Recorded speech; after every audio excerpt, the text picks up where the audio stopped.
என்னுடைய தந்தைக்கு கையெழுத்து போடும் அளவுக்காவது படிப்பறிவு இருந்தது. என்னுடைய தாய் பள்ளிக்கே சென்றதில்லை. 2021ஆம் ஆண்டு திருத்தந்தை பிரான்சிஸ் அவர்கள் என்னை சேலம் ஆயராக நியமித்தார். நான் அடிக்கடி சொல்வதுண்டு, விவிலியத்தை காதலித்தேன், திரு அவை சட்டத்தை மணந்து கொண்டேன். இன்னும் சில பேர் புதிய உறவுகளில் அனாவசியமாக ஈடுபட்டு பழையவர்களை மறந்து விடுகிறார்கள்.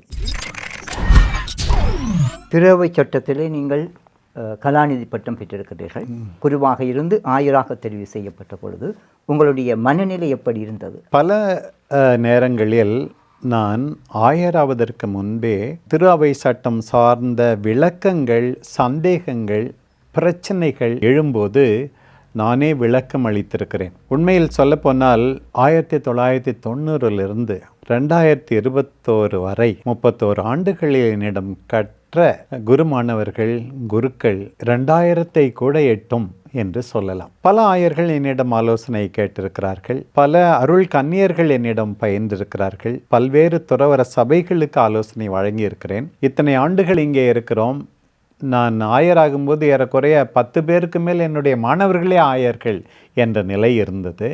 அதனால் பலர் எதிர்பார்த்திருந்தார்கள். நான் என்னிடம் கேட்கப்பட்ட போது நான் சொன்னேன், இந்த மறை மாவட்டத்தில் எங்கே நான் ஆயராக நியமிக்கப்படுகிறேனோ அங்கே கூட 50 விழுக்காட்டுக்கு மேல் என்னுடைய மாணவர்கள் தான், என்னிடம் கற்றவர்கள் தான்.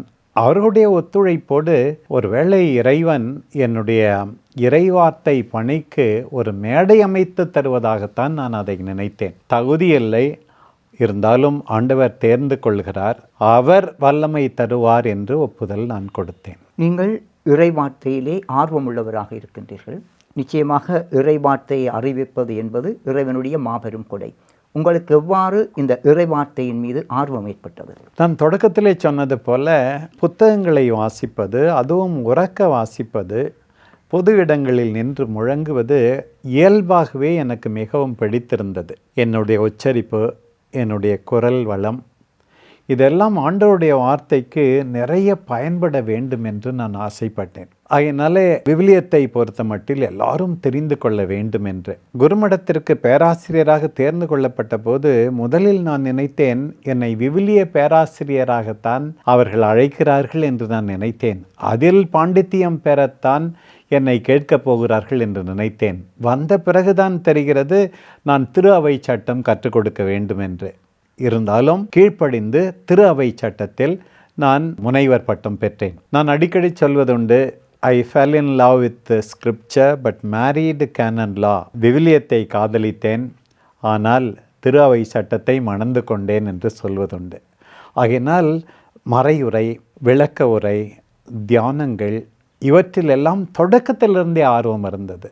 நான் சொன்னது போல 14 வயதிலேயே கொஞ்சம் கொஞ்சமாக அருள் தந்தை கரோஃபால், அன்பு தந்தை ஜோசப் ஏத்தக்குழியால், பின்னாளில் நான் குருமடத்தில் படிக்கின்ற போது என்னுடைய பேராசிரியர்களால், அருள் தந்தை லெக்ரான், அருள் தந்தை அலோஷியஸ் சேவியர் போன்ற திறமை மிக்க பேராசிரியர்களால் என்னில் விவிலிய ஆர்வம் அதிகமாக ஆரம்பித்தது. அப்படி இருக்கும்போது தான் நான் கொஞ்சம் கொஞ்சமாக எல்லாரும் இறை வார்த்தையை கேட்க வேண்டும் என்று நான் விவிலியம் முழுவதையும் பதிவு செய்து முதலில் நான் கேட்க வேண்டும், எனக்கு நெருக்கமானவர்களுக்கு கொடுக்க வேண்டும், உலகமே கேட்க வேண்டும் என்ற ஆசையினால் அந்த பணியில் எல்லாம் பிற்காலத்தில் ஈடுபட்டேன். நீங்கள் திரு அவை சட்டத்தை நன்கு கற்றிருக்கின்றீர்கள். திருமணத்தை பற்றி, அதனுடைய புரிதலை பற்றி நீங்கள் என்ன கூற விரும்புகின்றீர்கள்? நம்முடைய அருளடையாளங்கள் 7, அதில் இறுதி அருளடையாளமாக திருமணத்தை கூறுகிறோம். திரு அவை சட்டம் 1055 திருமணத்தை பற்றி விளக்குகிறது. அது ஒரு உடன்படிக்கை. அது ஆணுக்கும் பெண்ணுக்கும் இடையே தான் ஒரு நிலையான உறவு. இந்த நவீன காலத்தில் ஆண் ஆண், பெண் பெண் என்றெல்லாம் கூட திருமணம் என்று பேசிக்கொள்கிறார்கள். அது இறைவனுக்கு உகந்ததல்ல. அது ஒரு நிரந்தரமான உறவு. வெறும் ஒப்பந்தம் மட்டுமல்ல, அதை தாண்டி உடன்படிக்கை என்று திரு அவை போதிக்கிறது. அதையே திரு அவை சட்டமும் இந்த 1055 எடுத்து சொல்லுகிறது. அதனுடைய நோக்கம் என்ன எனும்போது, வெல்ஃபேர் ஆஃப் த ஸ்பௌசஸ், ஒருவர் மற்றவருடைய நலன்தான் அதனுடைய தலையாய நோக்கம். குழந்தைகளை பெற்று அவர்களை அக்கறையோடு வளர்ப்பது என்று சொல்லுகிறது. இப்படி திருமணத்தை அது புரிந்து கொள்கிறது. ஒரு திருமணத்துக்கு உண்மையாகவே தேவையானவை 3 காரியங்கள். அது செல்லத்தக்க விதத்தில் நிறைவேற்றப்பட வேண்டுமென்றால், வாட் மேக்ஸ் த மேரேஜ் என்று சொல்லும்போது, ஒருவர் மற்றவரோடு செய்து கொள்ளுகின்ற நான் சொன்ன உடன்படிக்கை, அது ஒரு விதத்தில் ஒப்பந்தம் கூடத்தான். அந்த உடன்படிக்கை அதான் கன்சென்ட், அந்த சம்மதம்.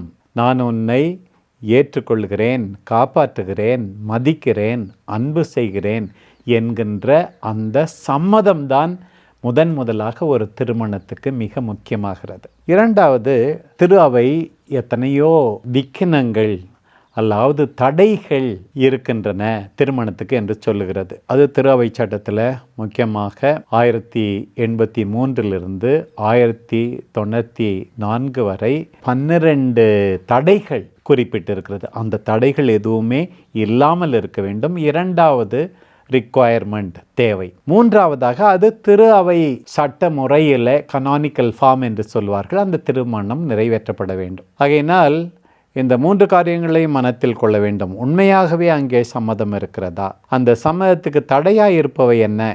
சில சமயத்தில் கட்டாயத்தினால் திருமணம், சில சமயத்தில் ஏமாற்றி திருமணம், சில சமயத்தில் நான் திருமணம் செய்து கொள்வேன் ஆனால் இன்னொரு பெண்ணையும் வைத்திருப்பேன் என்று செய்யும்போதே மனத்திலே வைத்து செய்கின்ற திருமணம், சில சமயத்தில் பொய் சொல்லி ஆள் மாறாட்டம் பண்ணி திருமணம். இவையெல்லாம் அந்த சம்மதத்தை பாதிக்கிறது. எது உண்மையான திருமணம்? உண்மையான சம்மதத்தோடு இருக்கிற திருமணம் தான் உண்மையான திருமணம். இந்த விக்கனங்கள் எல்லாம் இல்லாமல் இருக்கிற திருமணம், நான் சொன்னது போல சட்டம் 1083 1094 வரை இந்த 12 விக்கனங்கள் இல்லாமல் இருக்க வேண்டும்.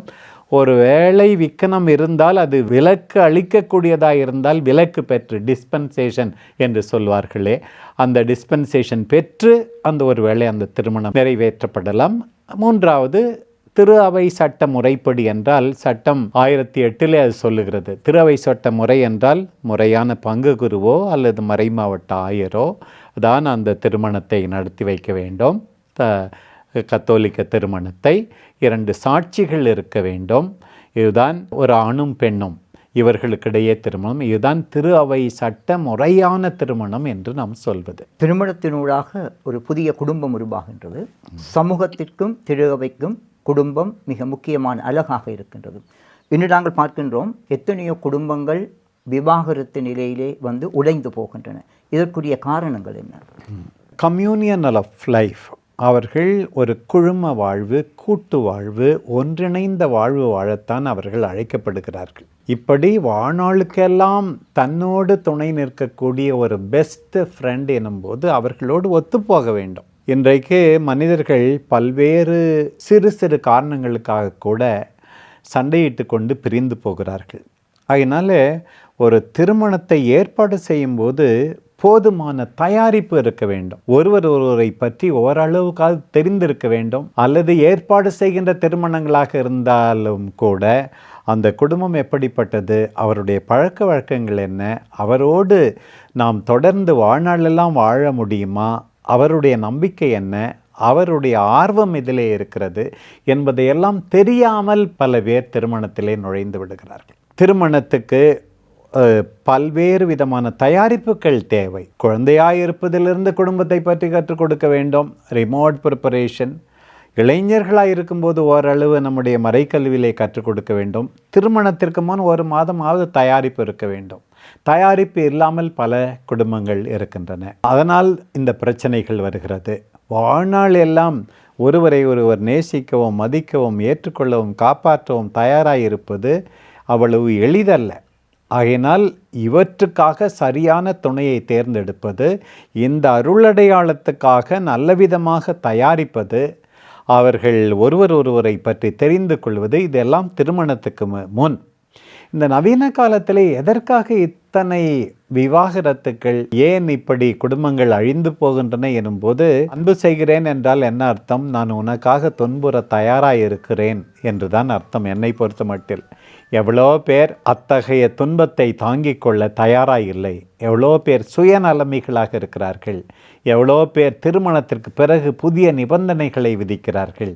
இப்படியெல்லாம் இருப்பதால் இவரோடு வாழ்ந்தது போதும் என்கின்ற மனநிலையோடு அவர்கள் பிரிந்து போகின்றார்கள். இன்னும் சில பேர் புதிய உறவுகளில் அனாவசியமாக ஈடுபட்டு பழையவர்களை மறந்து விடுகிறார்கள். இப்படியெல்லாம் பல்வேறு காரணங்கள் சமூகத்தில் இருக்கின்றன. இந்த நவீன ஊடகங்கள், நவீன நாகரிகம் என்ற பெயரிலே யார் வேண்டுமானாலும் எப்படி வேண்டுமானாலும் பழகலாம் என்கின்ற நிலை. அவர்கள் இறைவன் முன்னும் ஒருவர் முன்னும் உன்னுடைய இடத்திலே நான் வேறு ஒரு பெண்ணை நினைத்தும் கூட பார்க்க மாட்டேன், உன்னுடைய இடத்திலே வேறு ஒரு ஆணை நான் நினைத்து பார்க்க மாட்டேன் என்கின்ற அளவுக்கு அந்த பிரமாணிக்கம், பற்றுறுதி, உண்மை நிலை இல்லாமல் இருப்பதால் தான் இத்தனை பிரச்சனைகள் எழுகின்றன. கூடி ஜெபிக்கும் குடும்பம், சேர்ந்து வாழும் குடும்பம். ஒவ்வொரு நாளும் அவர்கள் சேர்ந்து ஜெபிக்கின்றார்களா, இறைவனுடைய வார்த்தையை கேட்கின்றார்களா, திருப்பலியிலே மற்ற இடங்களிலே ஒன்றாக பங்கு பெறுகிறார்களா, இவையெல்லாம் அன்னை மரியா மீது பக்தி, இது போன்ற ஒரு சமய சூழ்நிலையும் அவர்களுக்கு உண்மையாகவே அவர்கள் குடும்பத்தில் நிலைத்து நிற்க துணை புரியும் என்று நம்புகிறேன்.